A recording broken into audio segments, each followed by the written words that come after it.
Hello, Jason. I've transferred this month's living expenses as usual. Please don't waste it. I used to call Jason at the end of every month to inform him about the money transfer. Being a boy, I thought he might find it annoying if I contacted him too often. Still, I wanted to hear his voice at least once a month. Thanks for the $10 every month. I've been eating beans every day. Wait, what? I transfer $11,000 every month. What's going on? Both of us were puzzled. My bank book showed that I always transferred $1,000 to Jason's account as usual. So why did he think it was only a tenth of that amount? You can't do anything with just $10. But isn't your company struggling right now? What are you talking about? This year has been our best in terms of performance. If anything, I've been thinking about increasing the amount I send you. Upon hearing this, Jason expressed shock. I wondered who told him my business was in trouble. The blood rushed to my head as I tried to find out who spread such rumors. Jason, don't worry, I'll sort this out. Determined, I hung up the phone and planned to pick up Jason and head straight to the police. I was sure it was his doing. I won't forgive him. My name is Catherine. I'm a 49-year-old single mother. I divorced while I was pregnant, and ever since I've raised my eldest son, Jason, all by myself. Thankfully, my family owns a business where I've been working hard to succeed, ensuring that life has been stable and Jason has never had to experience any hardships. Jason has always been a very sincere child, although sometimes a bit scatterbrained. He consistently performed well academically. When my father fell ill during Jason's elementary school years, it inspired him to pursue medicine, leading to intensive studies and securing a place in a prestigious medical university. I was planning to cover all his college expenses, but thanks to his hard work, he received a tuition waiver, which greatly eased our financial burden. I've always been proud of my son's achievements and diligence. Given the distance from our home to the university, about 2 hours by train, I decided to let him live independently near the campus.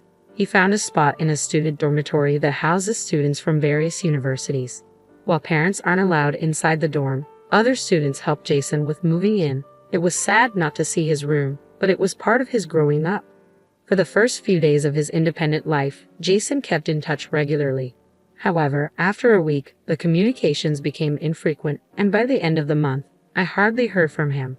1 week before the summer vacation began, Jason called. He spoke about enjoying his classes, starting a part-time job, and planning to come home during the summer break. I was relieved to hear him sounding so upbeat. He also asked if he could bring a friend home during the break. The boy was from the same student dormitory. During summer vacation, he said he was going to stay at the dorm alone since no one would be at his family home. That's when Jason invited him, suggesting, "Why not come to my house then?" Considering Jason has always been a bit shy around new people, he must have had a special fondness for this boy to invite him over like that. I accepted the proposal immediately. When summer holiday arrived and Jason came home with his friend, I was left speechless. I had assumed he would look as reserved as he is. However, the boy standing at our entrance had blue hair and numerous piercings in both ears. "Hello, are you Jason's mom? You're so beautiful. Bet you're popular, huh?" "Well, perhaps," I replied, ignoring my evident discomfort. Lucas, Jason's friend, entered and promptly sat on the living room sofa. His presumptuous behavior made me want to speak out, but I restrained myself, remembering he was Jason's friend. Throughout his 3-day stay, Lucas consistently gave orders or suggestions to Jason every time. I felt uneasy, yet Jason didn't seem particularly bothered. "Hey Jason, let's hit up an arcade." "There's no arcade nearby, man. That's boring," Lucas replied. I wished he'd leave. If he was so bored, in those 3 days, I grew to truly dislike Lucas because he was always clinging to Jason. I hardly got any time with my son. Our precious mother-son time was being intruded upon. And honestly, I wished Lucas would leave soon. In the end, he didn't just stay for the 3 days, he lingered until Jason returned to school, depriving me of any quality time with my son. After going back to his dormitory, Jason's communications became sporadic. However, he sent me a monthly update and thanks for the allowance, so I believed he was doing alright as he was nearing adulthood. But come fall, unusually, I received a message from Jason in the middle of the month. "Sorry, I've been a bit busy and haven't been able to work part-time. I can't pay my rent. Could you send me a little money? Is it because exams are approaching? But I don't appreciate overspending. I'll send it this time, but be careful from now on," I replied. Upon hearing that, Jason responded in a dejected voice. I'm really sorry.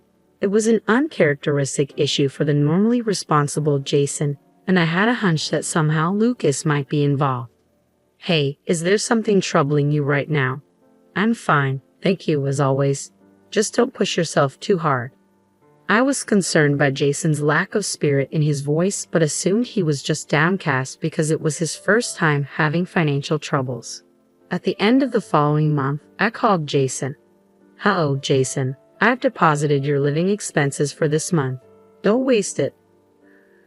Had a routine of calling Jason at the end of every month after making the transfer. Being the young man, I thought calling too often might annoy him, but I still wanted to hear his cheerful voice at least once a month. Thanks for the monthly $10 allowance. I've been eating beans every day. What I've been transferring is $1,000 every month. Wait, what? Both of us were puzzled by each other's words. My bank book clearly showed that I had, as always, transferred $11,000 to Jason's account. Why then did Jason think he was receiving only a tenth of that amount? You can't do much with just $10, but isn't your company going through tough times?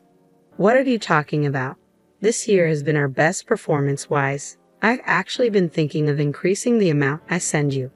Upon hearing my words, Jason let out a surprised gasp. Who had told him that my company was in danger? I wanted to find out who was spreading such rumors, and I felt a surge of anger. Jason, don't worry, I'll take care of everything. I ended the call intending to head to where Jason was and subsequently report the matter to the police. I was sure that he was the culprit. I won't forgive him. I took a taxi from the nearest station and stopped near the student dormitory. Then, I called Jason and told him to sneak out without anyone seeing him. Listen, make sure no one sees you. Just trust me. Jason seemed unconvinced, but he still kept his promise and discreetly left the dormitory. As he turned the corner and approached the car, I was shocked by his appearance. Mom, it's been a while. Jason, what happened to you? You look. When I saw him in the summer, he was healthy, but now he looked skeletal, a mere shadow of his former self. What on earth had happened? I hesitantly asked Jason. Jason, you've lost so much weight. What happened?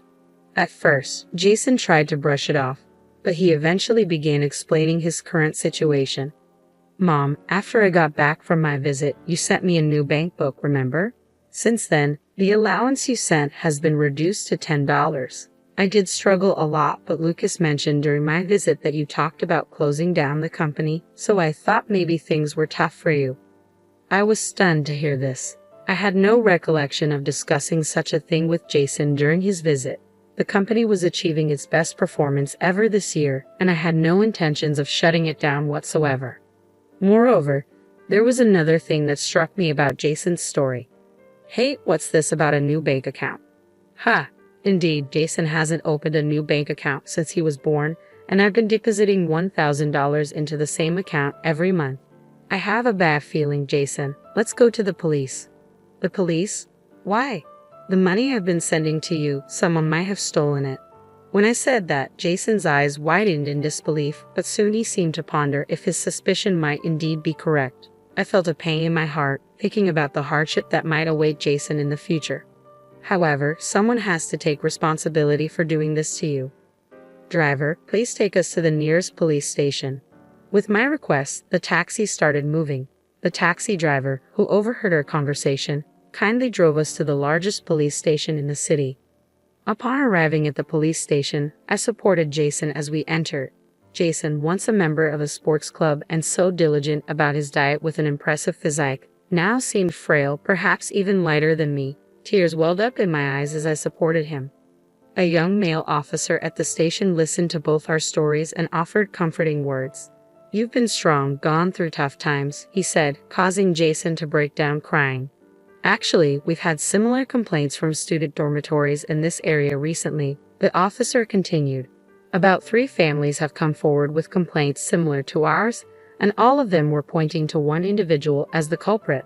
Isn't that individual by any chance someone named Lucas? I asked. The police officer sighed at my words and nodded. Jason was looking down next to me. Perhaps, even though he had suspicions, he wished deep down that it wasn't true. I placed my hand on Jason's back and looked at the officer. Is an investigation underway? The officer pondered for a moment and then guided Jason and me to a separate room. He asked us to submit a report on the damages we faced. I agreed and immediately filled out the report. Once the report was submitted, the person in charge informed us about the current state of the investigation. Lucas played a role similar to a contact person. He befriended the victims, obtained their bank account details and pins, and then withdrew their money. The person receiving the money they believed was a specific man. Looking at the provided photo, I jumped up in surprise. I know this man. The police were equally shocked, their eyes wide as they looked at me. I took a deep breath, my heart racing, and began to explain about the man in the photo. This is Liam, right? He's my ex-husband and Jason's father. Wait, my dad? Jason's voice was filled with disbelief. The man in the photo was indeed Liam, my ex-husband. The reasons for our divorce involved financial issues and affairs with other women. After the divorce, I lost contact with him and never received any child support.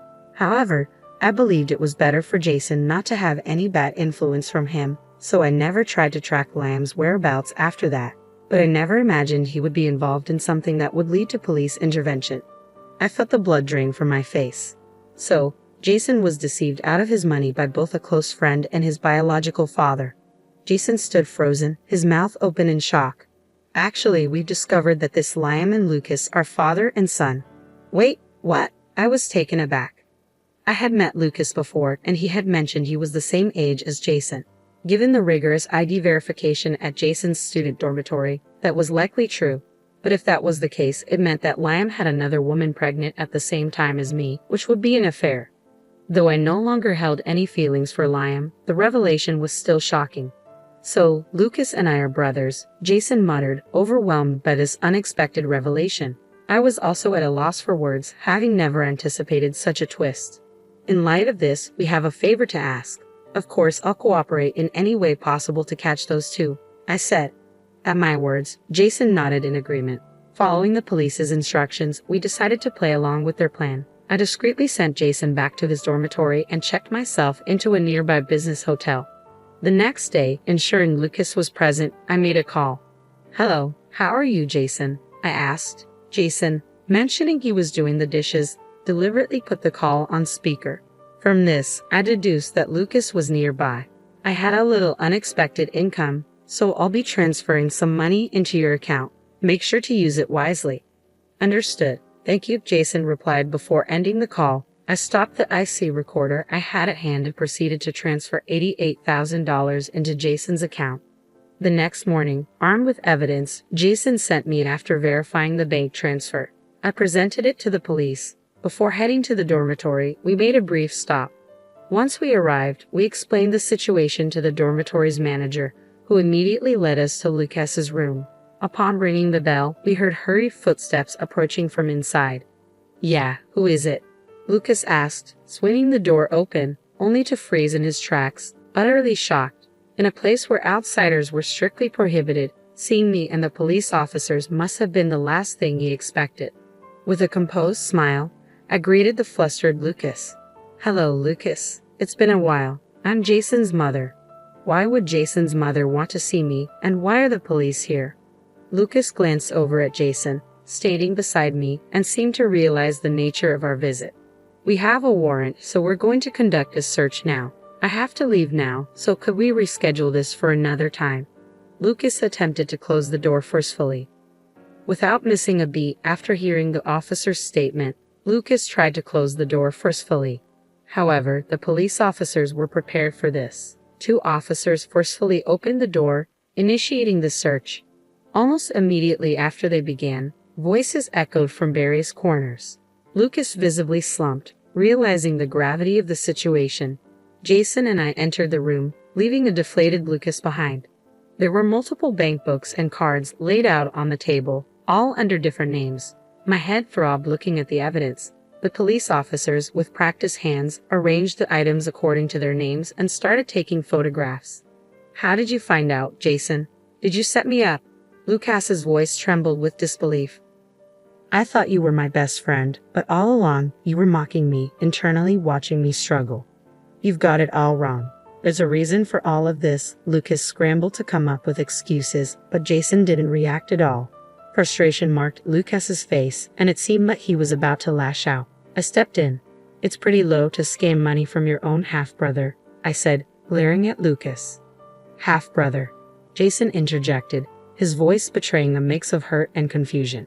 With whom you and Jason share a father, I clarified, watching as Lucas was rendered speechless by my words.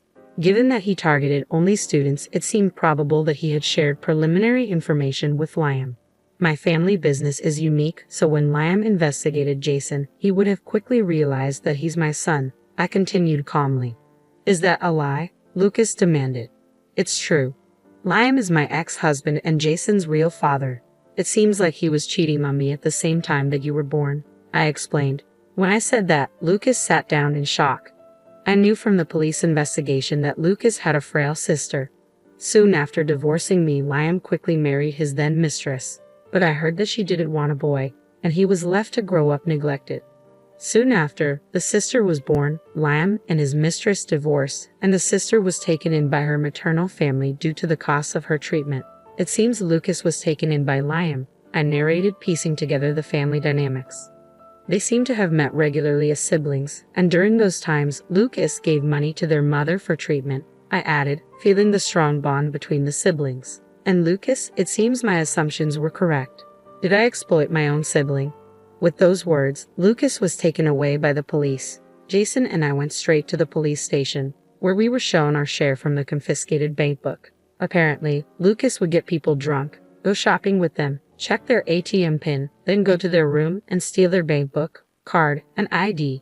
He would wait until the holidays to check if their family was wealthy. Then he would create a new bank account, give it to them, and when money entered the original account, he would withdraw all of it and deposit only a little into the new account. No wonder every time I updated the bank book, I couldn't see what the money was used for, I sighed, realizing the reason. It seems Lucas quickly gave up Liam's name as an accomplice, and I was informed the next evening that Liam was also arrested. I went to the police and shared all I knew about Liam's past with them. After a while, I went to visit Liam. Jason wanted to come, but I asked him to wait outside. This time meeting Liam after 20 years, he looked older, but his condescending attitude was still there. I went too far. Liam, without any remorse, made this comment, and I struggled to control my anger. I forced a smile. Pathetic, lost it all in horse racing. I'll contact my parents soon and get out of here, Liam responded casually. I slapped a piece of paper in front of him. His expression changed immediately. What is this? He asked, flipping through the pages. Oh, I told your parents everything about you. Even after divorcing Liam, I kept in touch with his sensible parents. They felt guilty for not meeting Jason but kept me updated with photos. When I told them I was meeting Liam today, they asked me to give him this. Do you realize what this is? I asked. It says disarmament.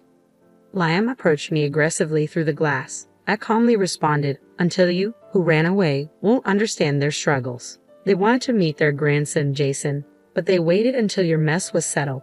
You should have let them meet you instead of running away. A police officer in the room told me to calm down. I took a deep breath to compose myself. Anyway, I can now introduce them to their grandson. Oh, about Lucas. I paused. What about Lucas? He has nothing to do with you, right? Liam asked. They said they never want to see you again. They don't want anything to do with a father who exploits their half-siblings, I said. The mother-in-law said she'd take them in. What? How am I supposed to live without them? Liam's face displayed sheer despair upon hearing her reply, which was accompanied by my brightest smile of the day. Without heeding his plea, I left the visitation room. Afterward, more of his crimes were revealed, and he was sentenced to prison. We were relieved to hear that he wouldn't be released for at least 5 years. The boy, being a minor, was put under probation. He's now being strictly disciplined by his grandparents, who live deep in the mountains where there are no forms of entertainment. The boy seems to be struggling. By the way, the younger sister plans to undergo surgery overseas. The reason the boy was desperately collecting money was for her operation. However, the man had been spending that money on himself, seeking pleasure. Every time he does, he's reprimanded by the grandparents. Jason was initially confused but has since been studying hard to become a doctor. His grades are steadily improving, and he's approaching the time for the national exam. As for me, the company has grown even more, and I've been able to send more money to Jason.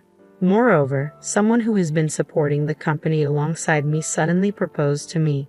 I'm currently holding off on giving an answer. By the way, Jason seems to have suggested the proposal. He has been attached to this person since he was a child. Jason apparently advised, it's better to get married than just dating. I was somewhat impressed, thinking he knows my character so well. However, next year, with Jason's practical training and exams, expenses will increase. For now, I'm focused on supporting Jason in his journey to become a doctor. After that, I'll consider other things in the future.